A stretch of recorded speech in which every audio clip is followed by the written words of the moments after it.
Hi, child. I'm Brandon Victor, I'm Florian Kennedy. and welcome to Look at Us Now podcast. Today we have a special guest. Florian, will you introduce our guest? This is my good friend George. He's joining us today. We've been trying to get this together for a while, and we finally made it happen. So we're going to work on making this a regular thing with a rotating guest. So this is what we have for today. I'm George. How are you doing, George? Ready to go. How are you? I'm the same. I'm ready to go. I'm You're- good. We're the same. So, George, normally at the beginning of our podcast, we like to check in with each other on our mental health. So, how are you doing currently with your mental health? I'm doing great. My ashwagandha's working. Thanks for checking. Well, how are you feeling? I'm good. I've had a very stressful week at work. So, but other than that, now that that's over, I think I'm doing good. At work? Why? Because I manage a movie theater Mhm. slash restaurant, Mhm. and we thought it was like slow season right now. We didn't think that there was going to be. What do you mean, Fantastic Four? Weapons. That's enough. Well, but that's the thing. It's like we knew for Fantastic Four and we knew for Weapons, but then there's this other movie that just came out, Highest to Lowest, and we did not. Is that what it's called? Yeah, Highest to Lowest. It's a Spike Lee movie with Denzel Washington in it, and we didn't expect it to be as big as it is, but it's kicking our butts, so we're a little understaffed and unprepared. Mm-hmm. So that's stressful. Do you take it home? I don't. I think this is the first job career I've had in a really long time where I can kind of leave work at work. And I like that. Okay. Okay. Okay. What about you? My mental health is absolute garbage, and that's appropriate because that's our topic for today. But we'll get into that. Yeah, my mental health isn't great this week. It's been a really rough time, but I'm here, and that's the best I can do right now. So. Ashwagandha for you. Ashwagandha for you. What is ashwagandha? I feel like it's some kind of like new age. It's a supplement. It helps keep you stress free, relaxed. Once you start taking it more regularly. So is this the supplement, or what does it stink really bad? Like, does it have a smell? No, it's just a pill. What was that stuff that you took that time that really smelled really, really bad? Like you had to put a glove on to take it. Remember, you know what I'm talking about? Probably like fish oil or like Oh my God. Akasha. multivitamin or something. Those smell sometimes. But you remember, right? You remember it was black. It was like a black gummy looking thing, and it stunk really, really, really bad. Oh, those were those Coles? those like melatonin thingies that I hated. Anyway, They did have a horrible smell. so when you talk about Wakanda, Ashwagandha. do you lean more towards like natural supplements and like alternative healing versus Yeah.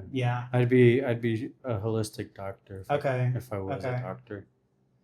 Fine. So where do you sit on that fence? Are you more of like a Western medicine where like prescription drugs, or do you think that the holistic approach? Whatever works. But I'm sorry, in your personal experience, you don't have an I experience. mean, I haven't experienced it, so I don't know, but whatever works. So if you see a commercial where they're talking about a blood pressure pill and then they list off the side effects, that doesn't like, oh shit. I mean, yeah, but So that's my issue. So that's why I prefer being holistic, because if you get like the more natural supplements or whatever, you're not going to really have those side effects. And if you do, it's one or two, not a heart attack, and you're going to die and you're going to have suicide ideation. It's not. I mean, I get it. It's been I haven't explored it. So I lean towards the Western medicine because like natural supplements to me just don't cut it. Like to me, I feel like scientific. If you take a medication and it can be scientifically studied and proven, whereas you have herbal remedies, these statements have not been evaluated by the FDA. Like, and maybe that's what they want us to think, and maybe it works for me. But I just like. We're trusting the FDA. I mean, I know. Yeah, we're trusting. Enough said. I mean, with certain things, yeah, like really bad dementia, sometimes you need that medicine to help calm you down. So are you one of these people who think that like red dye number 4 or whatever is causes ADHD and all those things. I'm not a scientist, but I mean, there is something to when those kids eat that candy. It has a lot of like that's like the eighth ingredient. Do you have an opinion?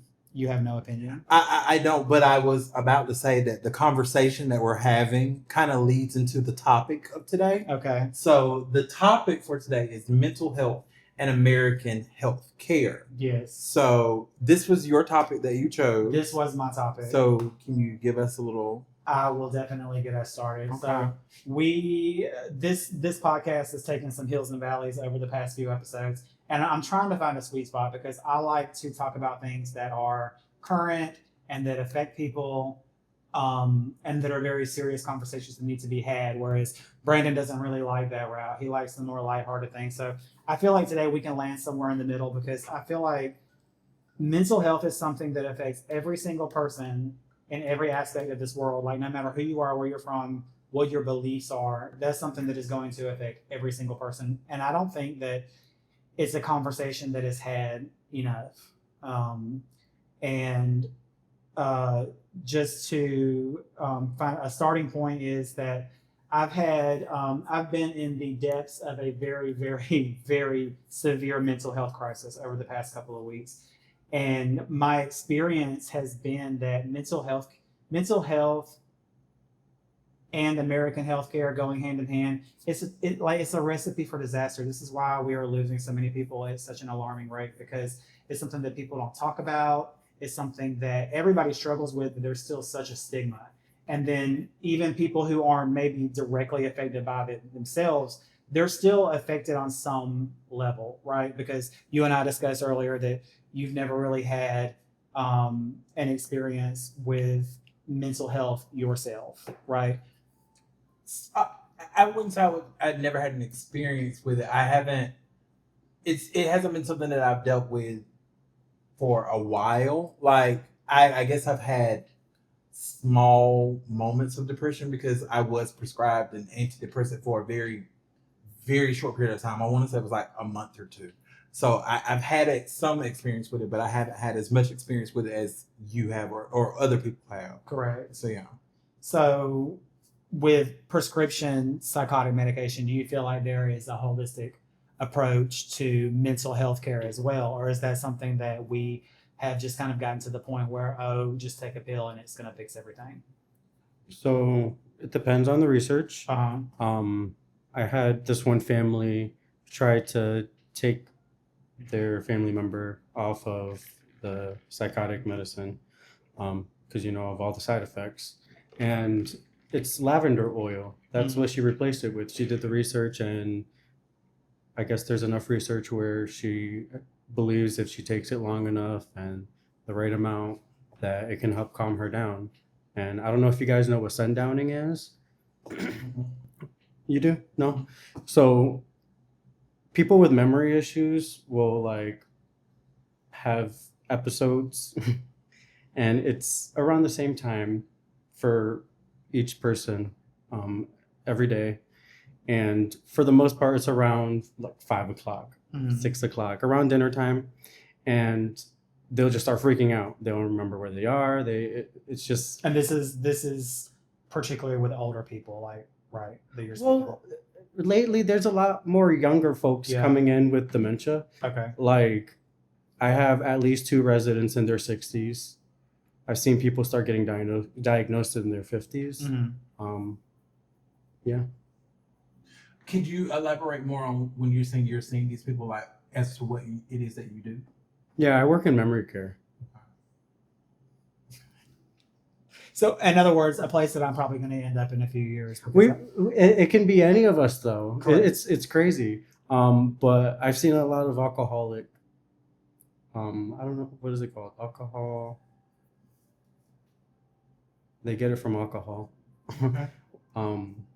I don't know. So do you think that like I gotta look that up. mental health and memory care, is there a correlation between the two? Do you feel like people who have mental health issues are more prone to things like Alzheimer's and dementia? Because there have been studies that people who have panic disorders and are chronic overthinkers and are more prone to developing dementia and Alzheimer's and later in life? I don't know because I've never looked into that. But what I do know is some of these people, when they're sundowning, they'll freak out about a lot of the same things every day. Mm-hmm. One lady I work with, she's a midwife. She was a midwife. Now she's in her 80s and has dementia, but she's always worried about the babies. Every day at 5 o'clock, the babies, Mhm. the babies, the babies. I've dealt with rape victims where they always feel like there's a man standing in the Mhm. corner, or a man under the bed, or a man Mhm. hiding or something. So it's So to me, this sounds a lot like PTSD. that's what I don't know, because I'm wondering if they ever got that closure, if they will be in that position, if that's what triggered it. Like, is that their body's fight or flight saying, Right. like, I'm just gonna forget it all Mm-hmm. And then it comes back. at one time every day, Right. but the rest of the time they don't know where they are. They don't know Yeah. what they're eating. They can barely speak sometimes. Yeah. Yeah. So they're completely unaware to what's going on, except for at that exact moment. Then their brain goes to that point. It's different with all of them, and it progresses differently. So at my job, they do like a tier system with like stones. So the more complex the person is, that means that they're a higher functioning dementia person or Mhm. resident.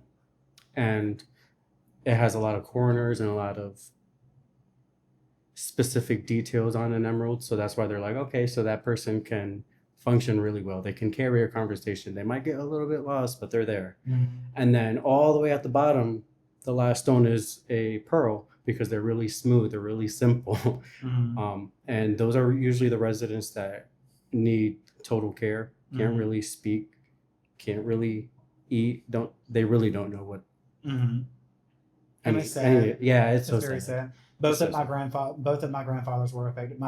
My mother's father had Parkinson's disease, which later turned into dementia. Which is, yeah, that's And a lot of. my father's father had dementia as well. As I've experienced it firsthand. And that's scary Very because sad. it could be genetic. Exactly. And it's like, WTF. Right. And in full disclosure, like that's not very far fetched for me. I don't think. That's why I'm looking into all the supplements that I'm looking into, because I want to increase my brain nerve activity Mhm. to help try to prevent that, because I don't know.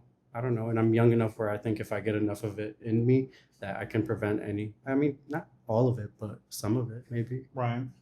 So you have this aspect, which that is mental health, but it's also more like on the physical side of things, I guess you would say, versus like someone like I am severely bipolar and I have clinical depression and I have bipolar disorder, clinical depression, and borderline personality disorder. And a lot of people who don't really understand how mental health works, and it's funny because it's all in your head, right? I mean, yeah, it is in your head, but it's not all in your head. Like these are very real things, right? So my question is, let's say dementia or Alzheimer's disease, something that there is a scientific cause and something that can be studied, and this and this, versus something that can't necessarily be put under a microscope. How do we as a society treat those two different things? And if you have an opinion on this, you're more than welcome, and you don't. But do you feel, I guess my question is, do you feel like mental health in America is getting the attention that it deserves? Or do you think that people are using mental health as an excuse for things? So you asked two very different questions. And I feel like, especially since the pandemic, mental health awareness has gotten better. Okay. Like it's talked about more, it's put more in the forefront, especially in the Black community, where people would shy away from any kind of therapy to begin with. Now, like the entire world has went through things and it has affected people. So now we're a little more open to wanting to go to therapy. I was never one of those people who didn't want to go to therapy, but I'm just saying, as a community, as a whole, it was something that people just didn't want to do. Or if you had issues going on, you didn't talk about those issues. But do I think that people are using mental health as an excuse? I mean, I feel like it can, like, some people can do that. Like, I mean, a lot of people who have not been diagnosed with something can always just tell people that I have this, this, and this because they want people to believe it or they want to like an excuse for their behavior or whatever without actually going and getting the actual diagnosis or help. So I mean, I'm assuming that it could happen. Okay. And it's interesting that you mentioned within the Black community because I know that we're all three of us are from different racial backgrounds, and it mental health is definitely handled in different ways depending on how you were raised, who you were raised by, where you were raised. So when you were growing up as a child, you would grow up just like I did with a single mom, but I'm sure the dynamics were different. Was that something that was ever discussed in your household? Were feelings ever talked about? Were you ever asked, how are you feeling? How is this affecting you? Or were you told just to suck it up and be a man? Like, is that, I'm trying to figure I out. wouldn't say I was ever told to suck it up and be a man, but I also don't recall a situation where I was like sat down and said, "How do you feel about this?" or "How does this make you feel?" Is there time for either? Like as a single mother, how many kids? I don't think that. Well, I was one. Well, I was the one from my mom, and I was. So you're the only child. Yeah, but so that's still a lot, right? So I don't recall there ever being a time. Now, when something was to have something serious happen to me, I would sat down and ask those questions. But I mean, just like in general, like how did someone pushing you down at school make you feel? Like I didn't have those kind of conversations. No. Okay. So you said it was usually like whoop their ass. Right. So, so if you say if something did happen, and I'm not going to call any specific instances because I don't really know, but is that something that in the Black community that is addressed and talked about, or is it something that we just kind of pretended that didn't happen? I feel like in my situation with my mom, ooh, that don't even sound right. With my mama, that like we did have conversation about it because she wanted to understand what was going on, all that kind of stuff. But I mean, I don't feel like it was something that was like, I don't think it was something that went on progressively over years that we kept talking about it. Now, other people around us just went on like nothing happened. Mm-hmm. But yeah, so what about you and where you come from, your family dynamic? Was it treated any differently? My mom had 5 kids. Okay. So it was kind of like, hey, dinner's ready. And you were all in the house together at the same time? Yeah, it wasn't a lot of talking. Even with the siblings. Yeah. We even now we don't talk every day. Mm-hmm. Me and my sister will try, but the conversation is always one-sided. So I don't know. That's just like the whole family though. Everything just always feels one-sided. Mm-hmm. I can relate to that. Yeah, it's like if you try, like my mom would do these really big cookouts every summer and do like a whole big pork roast and all this food and a bounce house and like water slides. It was a whole event. She did it for a few years. And then at some point she's like, damn, no one's bringing anything. No one's providing anything. Mm-hmm. But everyone's leaving with plates and several plates. And some people were just coming for the plates because they'll come for like 10 minutes and disappear. So it's like, that sucks. Yeah. So that kind of gave me some perspective about how some family can be. But then another part of me is like, okay, maybe I could be a little hopeful. Maybe her communication was trash. Maybe she didn't ask. You know, you don't know if you don't know. Mm-hmm. And that's it. I mean, even my mother, just now, we haven't seen each other for months or whatever, and we're not gonna hug. We just aren't the huggy. You're not gonna hug? Yeah, we're not the okay, so you guys have more in common than I thought, because it's weird to me that someone that you care about, you don't want to show any affection to them, right? Because Brandon thinks that hugging is weird. Even with people, I don't think that it's weird. Like, I like hugs, but it's just like, if you're not coming in for it, I'm not going to be the person to go in for okay, it. So if someone were to come up to you and offer you a hug, you wouldn't like recoil? No, unless I'm like messing around. Like if like my cousin, she'll try to hug me. When she's drunk, she's like, George doesn't like hugs, and she'll come and try to hug me, and I'm just like, no, don't hug me. But like, it's not real. So you're comfortable with showing emotions and affection to people that you care about. That's not if they initiate it. They have to initiate it. Yeah. Okay. And see, I just want to elaborate a little bit on what you're saying. Yes, I think hugs are weird. But like hugging my mama, my grandma, like I will hug my mama and my grandma and stuff like that. But regularly? Like if I was to go home right now and see them before if you saw them, we probably wouldn't hug initially. But when I was about to leave, then yeah, if you saw them regularly, if you saw See, them. and that's another thing. Probably not when you put it that way. If it's a regular thing. Kind of same, Yeah. because I'm like, I'm not gonna say hi and bye to you every day. And And I don't want to say good morning to you every I'm day. the same way with- There's okay. I'm glad you brought this. So this has nothing to do with the topic, but there's someone that I work with that she has this weird obsession with people saying hey or good morning to her. Like if you do not say hey or good morning to her, or if she has walked past you and said hey or good morning to you and you didn't hear her, oh, like she has to go out of her way to make sure she'll be like, I know I've said hey to you twice today. I know I've said, and I'm just like, I just saw you yesterday. Like you're alive. The world is going. Like, But I don't understand it. You may People never like see that person again. There's a lot of people I may never see again. Okay. But like, So you hugging your mama, and you are correct. yeah, going back to No, that. I'm sorry. You're hugging your mama, and it's kind of like, and that's it. Mm. Yes. Is it ever an embrace? No. Say Same. it is. I mean, we'll just like, all right, I'll see you later. Saying the only hug I ever do is a cuddle. And when we were married, like he didn't want to hug me, he didn't want to hold my hand, he didn't want to show affection. Oh, and he needs that shit. Right. Of course. But see, But here's it's the weird thing. now because now that we're not together and I'm like single, like I do want that sometimes. I do crave. Well, something. you gotta find someone that loves to touch. You gotta find someone that likes to clean your house. No, But- I'm a words of affirmation person. Are you? Oh, he's a words and affirmation person.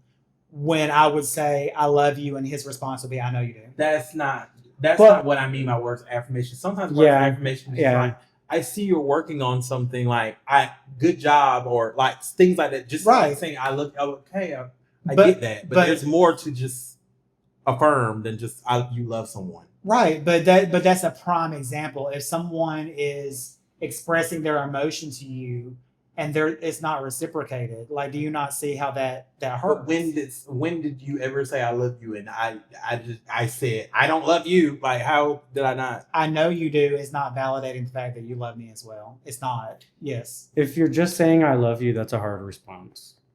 If you're saying I love you, you're doing great, blah blah blah, blah, Thank blah, you. that's different. So like I don't say I love you often to perfect example is my cousin. But every once in a while I'll try to make it a point where I'm like, hey, like you're doing great, like you're inspiring a lot of our family members. And Okay. it feels corny when I'm typing it and I'm just like, ugh, but corny is exactly what she might want to read, and then she'll read it and she's like, thank you so much. I didn't feel the and then in my head I'm just like, okay, done. Well, I agree with you 1,000%. Yesterday, my brother had a performance at Pride, and he told me that his performance was at 2:15. So I made sure at 2:00 I sent him a text message, and it literally said, "Calm down, breathe. You got this. You're gonna kill it." And I know he didn't have to tell me that. Thank you for saying that. I know it, but I know for some people that's what they need to hear sometimes. I know if that was me, I would have wanted someone to just be like, "You got it." But Like, you shouldn't Fair. tell people something just because you think But- that's what they need to hear. That's also what I was going to get into. That's may be what you need, and that's something that maybe I might need. But for someone like him, he's been looking at his phone is something that he doesn't need at all. Right, He'd but- rather you be there. But no, I'm using that as an example. Like if I were my brother and someone did that to me, that would be what I would have needed. Yeah, I mean, but that's exactly how empathy But I'm is. just that's If what I'm you trying to do- explain you do to what him you- the kind of words of affirmation that I would need or or things like that. would have. Or would have, or But would have, kind of things like that. it might seem like that was a little off topic, but it really does play into the mental health topic, because sometimes words are the only thing that keep people alive. Okay. And I guess it really just depends on the dynamic, but for example, everybody has different communication styles and everybody has different levels of comfortability with emotions and things like that. But just me personally, if someone tells you that they love you, you need to receive that. I know you do. That sounds like I'm the one putting in all of the work, because you're acknowledging that I do, and you're not acknowledging that I'm getting that same affection in return. I know I'm not alone here. That's fair. It's double sided because It's very double sided. because same with each side, I guess, for me, because I suck at responding to things like that. I don't ever really know how to respond, but I can give that very well. So like maybe you just need to work on how you express it, or maybe just like taking that short I love you and extending it to what his or their day to day might look like.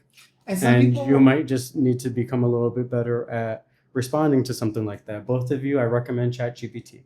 and it I well, love chat. and it kind of on the same hand, it kind of sounds like I'm advocating for people to change who they are, and because some people are just that way. No. Brandon shows affection by being an asshole, like he Same. really does. And for me, I take that as criticism. I'm a very sensitive person. But do you always? Because Yes. I'm an asshole to you. Yeah, but and I don't feel like you're taking it. But real. we have a different dynamic. So of then our then that's it. You are expecting something. you and I different don't know from each him. other as well as Brandon and I do. So therefore, there's gonna be different levels of. Do you know what I'm saying? But it's like then with the whole mental health thing, your argument may be, oh well, you just need to quit being so sensitive. Not everything is about you. I hear these things all the time from multiple different people, and on the surface, maybe it does seem like I'm making things about me, but there's a reason that people who have these thought processes have those thought processes, right? Yeah. Perfect example. Him Yes, going exactly. in there. I'm like, it could have just been one of the But dogs was I right or was I farting. wrong? You walked in there and you said it stinks, and I'm like, maybe the dog farted, and he was no And before I know he's talking about me. yeah, I'm like, Sure no, enough. I say that. Maybe the dog farted. Not everything's about you. Why do you think he's talking about you? Because I know these things, right? And Yeah. sometimes I'm wrong. Yeah, And- this time he was right. And this time I was right. But also, it's like, but my whole point is I've been told that I'm a narcissist. I've been told that I have to be the center of attention.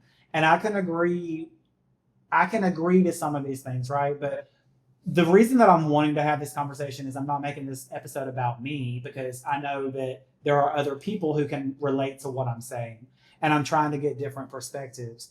But my whole thing is like, I just feel like last night, for example, you and I got into the car and I was telling you about how bad things were. And he just went off on me. Oh, well, by the way, my day was fine. Da, da, da, da, da. Yeah, I think you did. Well, and this is another thing that I need for you to do. When you are telling people stories about me, I need for you to make sure that you're using the appropriate verbiage. Okay. Because I did not go off. Okay. I literally sat there the entire car ride, parked the car, and I said, I just want to let you know that I didn't say anything the entire car ride. That is not me going off on you. That is just me telling you that I wasn't able to say anything. Those were two separate instances. Has anyone seen Weapons yet? Yes. Love it. Okay, so there's different perspectives. I think like 5 different perspectives. And there was this hug scene between 2 perspectives. And in one perspective, it was a very short hug scene. And in the next perspective, it was a very long one. And it was like all this emotion and weird stuff.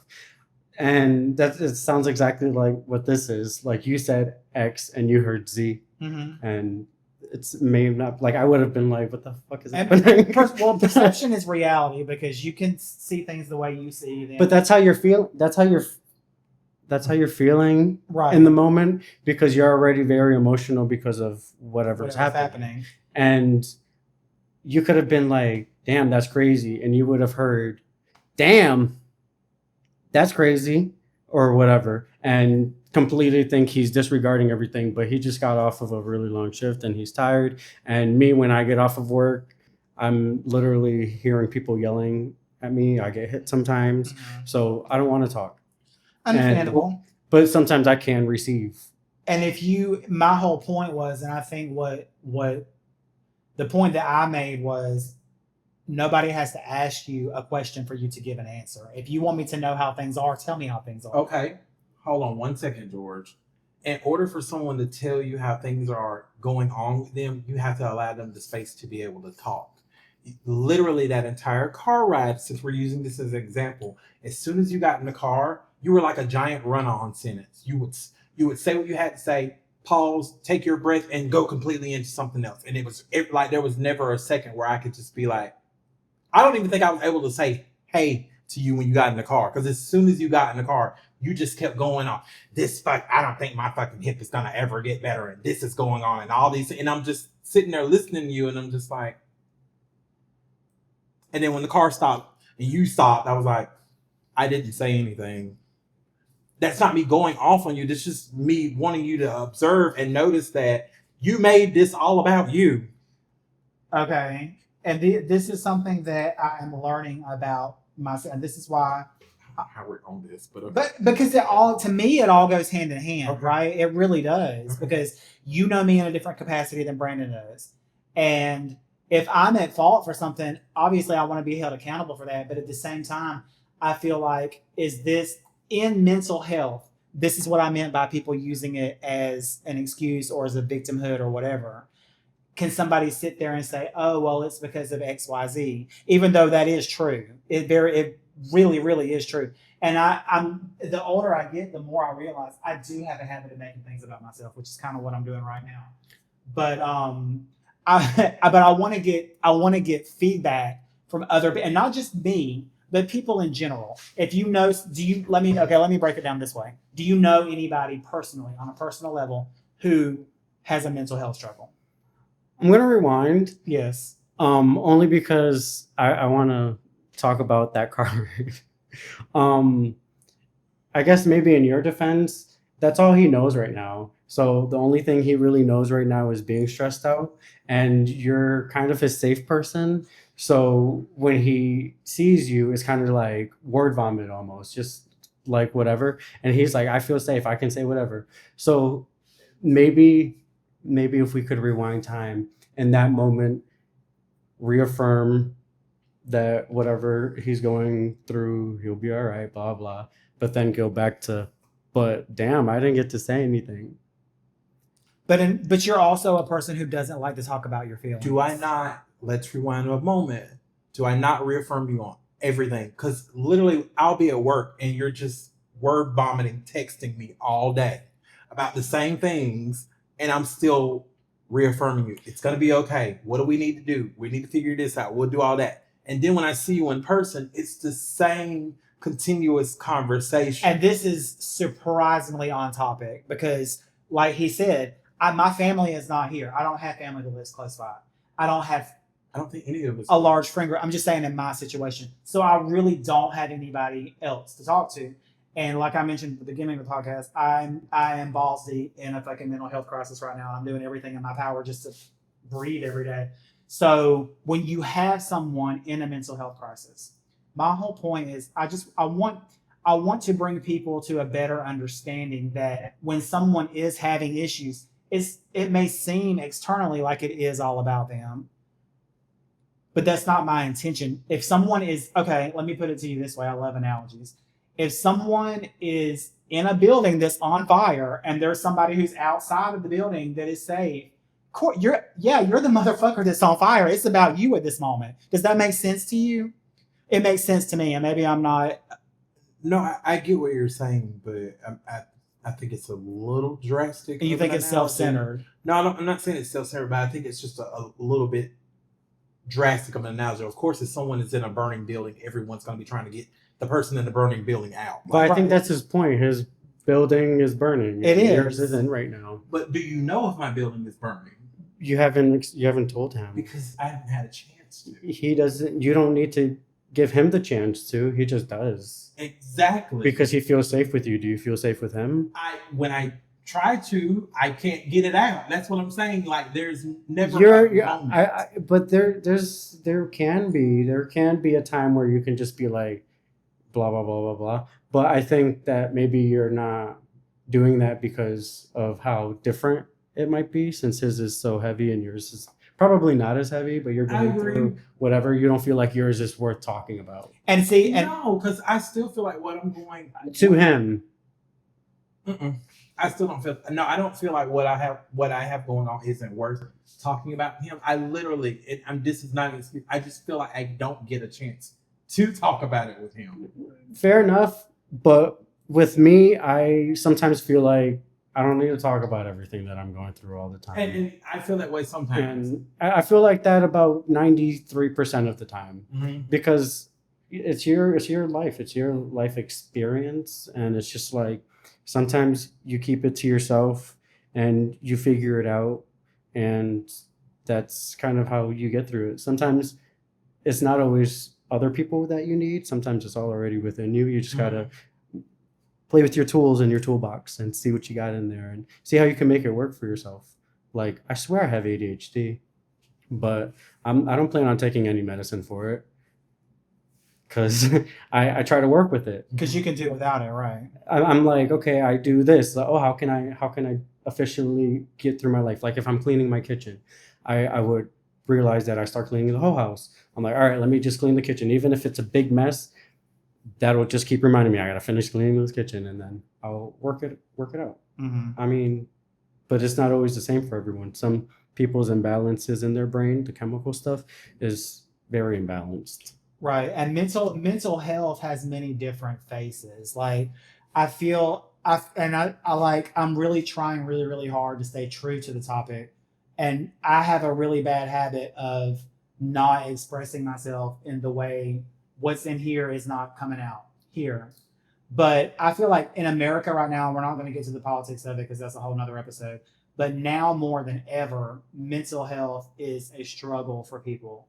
And because mental health, yes, it's genetic. There's a lot. It's chemical imbalances. It's a lot of these things, but it's also environmental. And when 60% of Georgians are living at or below the poverty level, like that cannot help but play into your mental health. People shouldn't have to sit around day by day and wonder where their next meal is going to come from. And yeah, these are not necessarily mental health issues, but they definitely do feed into those when people have problems. If my only issue was, well, I need to get my medication refilled, I can handle that. I can't handle that on top of, oh, I'm worried about getting evicted. Oh, I'm worried about missing a week of work because I got hurt and American healthcare sucks. We'll get to that in a second.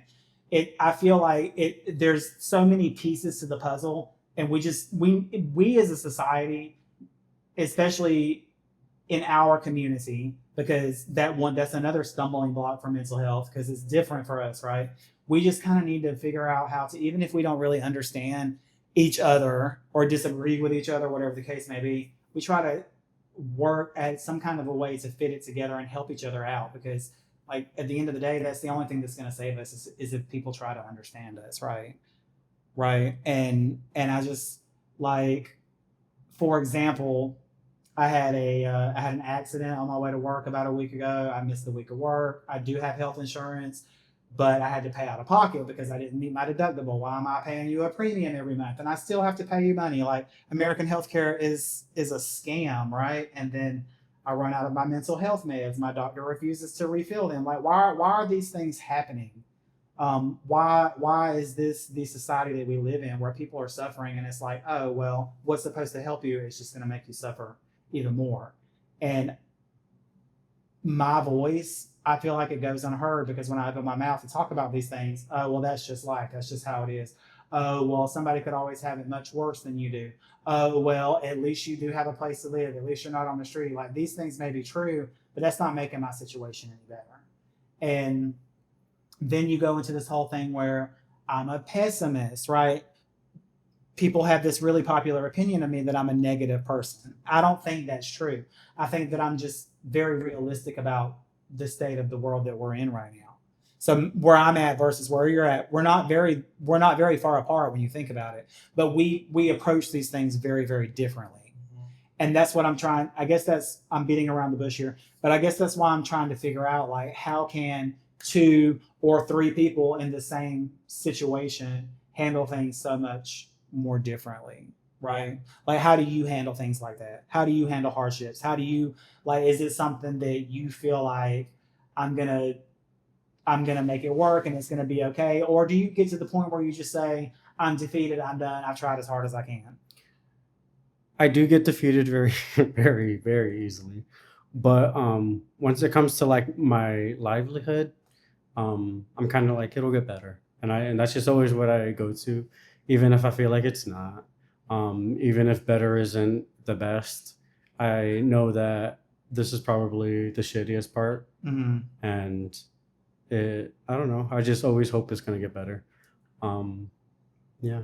So you live on hope and not, see, I think hope is futile, and then I guess that does make me sound very pessimistic because you can hope in one hand and shit in the other and see which one. But that's like that whole energy thing. You got shit in your hand, you can wash your hand.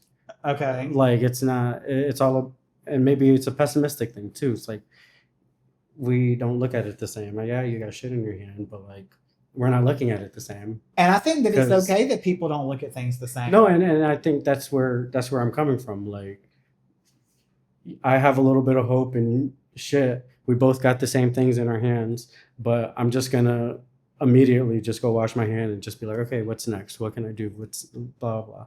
And I think you will harp a little bit on the shit in your hand, and you'll be like, fucking shit in my hand, shit. Not so much that. And then you'll be like, okay, what's the solutions after you realize you can wash it? Yeah, you can wash it, and in my experience, it just always gets dirty again. Like that's just, and And, yeah, I mean, yeah, it's gonna smell after you wash it, but like, you gotta keep going. I think for some people that's easier said than done. It's easy, and it's easier said than done even for me. Like, there's a lot of dark moments of my life, but like, there's a lot of really good moments of my life too. And I'm just like, damn, if there's that many good moments and this many bad moments, I think the good always outweighs the bad. But it's like 50 people calling you cute, 3 people call you ugly, you're just gonna feel ugly all the time. And when you're in that bad situation, you're gonna feel like that's all you know and that's all you can. But it's not always like that, because 50 other people are still calling you the sexiest man alive. Mm-hmm. I feel you, and I respect that, and I admire people who can have that thought process. But It's not easy to have when it's you're not, in it. and some people's brains are just not wired that way. Like those 3 people calling you ugly in that moment, in that time, that's all you know and feel. So that's what you're experiencing right now. Right. And I feel like with mental health, yeah, a lot of it is genetic, a lot of it is environmental. And I feel like all 3 of us grew up in different places in this country. We grew up with different household dynamics and things like that. I had the most traumatic childhood, and we're not going to go into that because that's not what the topic is about. I do think in a lot of ways that shaped the person that I became. And then people are like, oh yeah, but you can't let what happened to you define da-da-da. But that's kind of not true. Well, yeah, it's not, but like, it kind of makes you sometimes. Like, from my experiences of my life, like even to this day, if I'm relaxed and I'm chilling and someone goes, I'm jumping. I don't know why, I just Somebody jump. just touches you. Yeah, even if it's by mistake, it's like, and I don't mean to, it's like, even if it's small, like I twitch a little bit. Mm-hmm. It's just per experience. And then you have people who just like, so I guess, and I'm not prodding because I know everybody has their own experience, but and maybe it's because I'm a little envious of you. And I tell and anybody who knows me and knows Brandon and knows Willem, I tell both of you specifically all the time, I wish that I could be more like you. And I really, really do. I wish that I could be one of those people that are unaffected, that are unbothered. I really, with all hope, I wish I could be that person. But I just can't. Those are not good wishes to have. Only because you don't really know their struggle. And like, I know from our perspective, it's like, oh, he's good. He's good. He's always good. He's fine. But like, you never really know their perspective or their life, and you can't feel like you do. But like, even when they were younger, you don't know how dark it was. Well, yeah, I'm not speaking on that. I'm speaking about how they can handle things And not be bothered. And I'm just saying that you can be the same way, but it might take you a little bit more time and a little bit of rewiring. But you can get there too. We all got a toolbox. We just got to get the tools. Right. We have to have insurance to access. It doesn't even have to be insurance. All I do is, I've never been to therapy once in my life. I just do YouTube therapy because I feel like I can find a therapist better that way. Mm-hmm. And most of them are licensed. And you know, it's like what different things work for different people. And I feel like, I guess my frustration is like society as a whole has kind of just boxed it all in together. Like somebody hears the word mental health. Oh, you're suicidal. Oh, you must have been abused as a child. Oh, you have low self-esteem. Oh, this, oh, that. It's very multifaceted. And people who, like Brandon and I had a conversation before we came over here today, and he's like, I really don't have any input on mental health because that's never been a struggle of mine. And I'm happy for you. I really am. I'm very happy that there are people that don't have to experience that. But even if you personally don't have an experience with that, there are people that you care about. Like my uncle, I lost my uncle to suicide. I saw my grandmother watch her baby boy die, right? And so that affects her. I'm sitting here with my feet on both sides of the fence. Like I'm very upset and I'm very distressed because I'm seeing what my grandmother's going through. But at the same time, I see what my uncle did and why he had to do that. And I sympathize with that and I get it. And so it's a delicate balance. And I feel like in a nutshell, I feel like if people would just kind of like open their minds a little bit and say, okay, I haven't experienced this. I really don't know what it's like, but I'm going to try to at least understand where that person is coming from. People who sit there and say that people who commit suicide are cowards and they're selfish and this. Someone who commits suicide is the bravest person in the world, if you ask me. I feel like that's so scary. What's so scary? Killing yourself. I mean, Like, oh my god! But you don't come from the experience that I do. Yeah, And but I come even from the even experience that you still, do. if you ever were to want to kill yourself and you were in that moment and not, there wouldn't be a little bit of a heart drop or like, oh shit, I'm scared, or like, damn, what's gonna happen next? Or Well, it's for me, I feel like that idea is a little bit scary, even though for the rest of that time, I think it's gonna be relief.